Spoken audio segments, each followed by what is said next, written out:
Hey Taurus, I've got your card, so let's get started.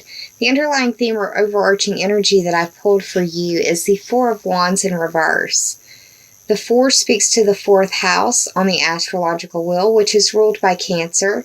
This is the house of your home and family. Home is where you consider home to be or where you live. Family is who you share that home with. This can be your parents, mother, father, or people you consider to be parents. It can also be your spouse or partner, your children, your fur babies, your roommates or housemates. It could also speak to your foundation or roots. The wands represent fire sign energy, and the fire signs are Aries, Leo, and Sagittarius. The Four of Wands is normally seen as the celebration card or the victory card, the happy celebration, happy home. It could be that you're having a hard time with how you're going to deal with the festivities of the holidays. You may feel like you don't have the money to do it. Or you may feel like you don't have the energy to do it.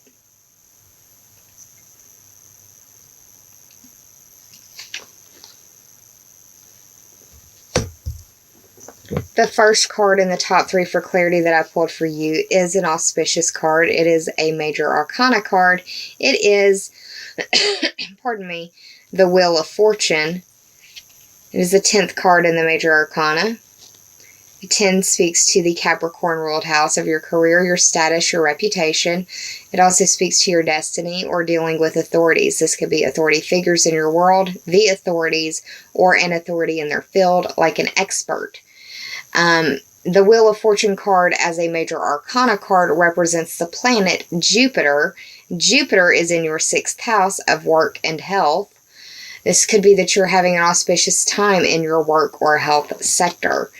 The Wheel of Fortune is a change of direction. The fact that it's in the upright speaks to it being a positive change. Now, the next card that you received is another 4. So home and family may be very important to you right now. Even though you're not having astrological information play out there, it's the holidays. You're thinking about home and family. Second card is the Four of Swords in reverse. The 4, home and family, or roots and foundation. The sword speaks to air signs. The air signs are Gemini, Libra, and Aquarius. Could be that you're dealing with someone of this zodiac sign that possibly is feeling ill or is recuperating from a situation that has kept them either on bed rest or had a hard time during or with their vocation, if you will.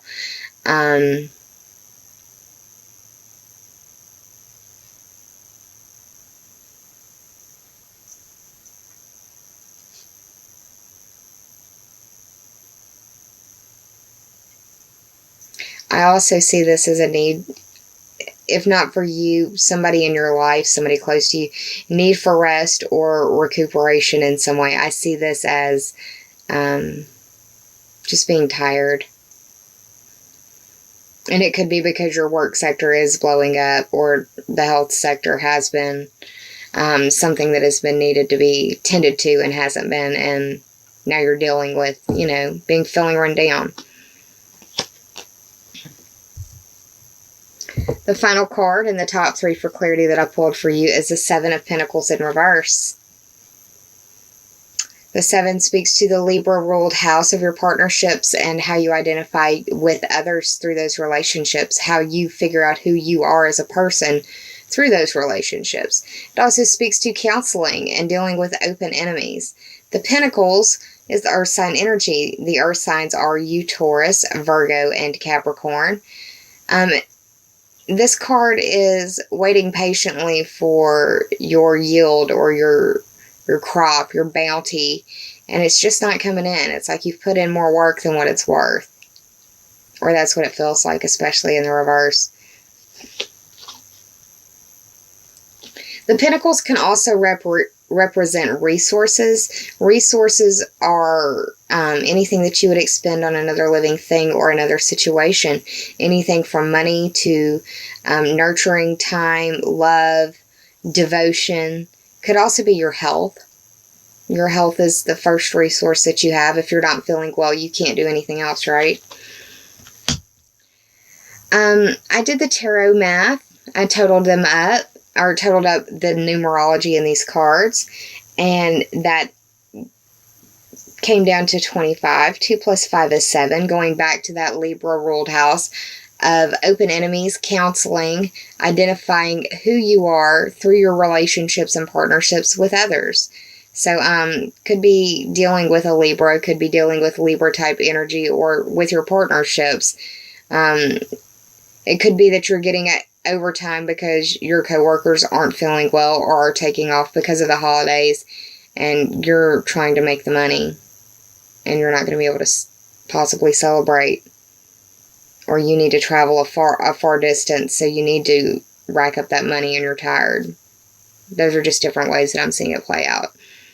Now, for the oracle cards, when I was shuffling them, we had one pop, and I went ahead and pulled the 2 that I had planned on. So you got a lagniappe card. So congratulations.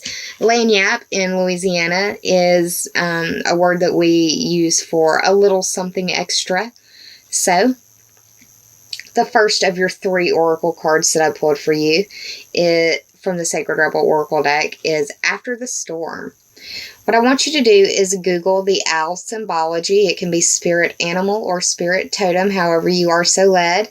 But there will be messages for you in the owl symbology that you look up if you are wanting to look that up. I feel like the full moon is going to be a really powerful time for you because it's going to be playing out in the house that you rule. Taurus. It's a Gemini full moon, but it's occurring in the 2nd house. This card indicates that things are coming to a head, or that they will soon be coming to a head, and that you need to remember that there can be no rainbows without the rain. This is also an oracle card of confirmation or acknowledgement that your prayers for help are heard. And this is also an indication that the universe has stepped in and shaken up things in your world to help you out of a cycle of stagnation or procrastination.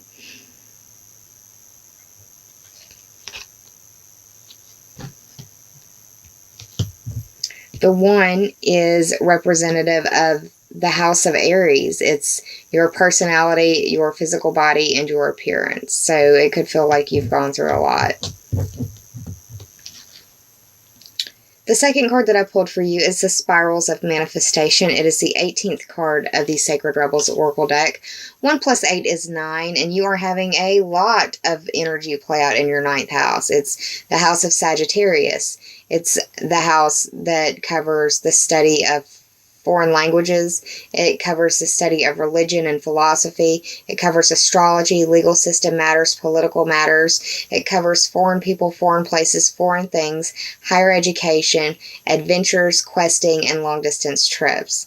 Now, the Spirals of Manifestation card, when I see it, it indicates that you are in the midst of the spiral of manifestation, which means that you're closer to your goal than you realize or that you could even see.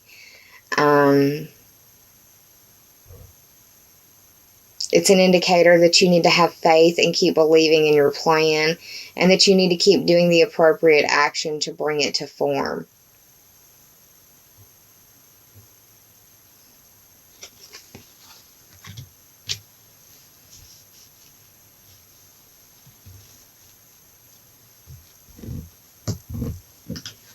The final card that I pulled for you is the 41st card of the Sacred Rebels Oracle deck. 4 plus 1 is 5, and that speaks to the Leo ruled house of your creations, your creative ability, your creative endeavors. It's where you have skin in the game.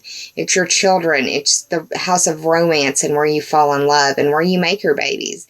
It's the house of your social life and your pleasure. Bring it to form. This card indicates to me that if you've been on the fence about a creative endeavor or a creative pursuit, this card is the nudge to yes or towards yes that you've been waiting for. It's the sign you've been waiting for. But your vision doesn't necessarily mean that what you see in your head or the plans on the paper will be the reality of what is brought forth. Meaning, some things can't be realized in reality as you see it in your mind or as you see it in your plans. So understand that and know that you're not going to be able to get everything that you want. Compromise on the issues that can be compromised on. Because if you're stuck on the one detail that you refuse to compromise on, you don't have the ability to bring it into form yet. So realize that creative edits are important. Also, you need to pay attention to information or higher wisdom, higher intelligence that's coming to you from unconventional sources, things that you would normally not pay attention to. Something like this video. It's almost like the inspiration factor is going to be high with you. Which is nice. Especially, with the numerology backing up the house of creation. So yeah, Taurus, that's what I see going on for you in the month of December. I'm going to be back close to the mid-month or around the full moon for your mid-month reading to pull some extra cards and give a little bit more detailed analysis, pull some oracle cards, and hopefully give you a better vision as to what's going on for you and what to anticipate or expect. I hope that you have a happy holiday season. Please use this time to make memories with your family and loved ones. Those are things that you don't have to buy and no one can take from you ever. Please take care of yourselves, be kind to yourselves, employ your self-care measures, save some of that kindness for others because we're all going through private struggles in our own world that some of us may never speak about to another living soul. It's the holidays, y'all. Be kind. I hope that you have a wonderful December.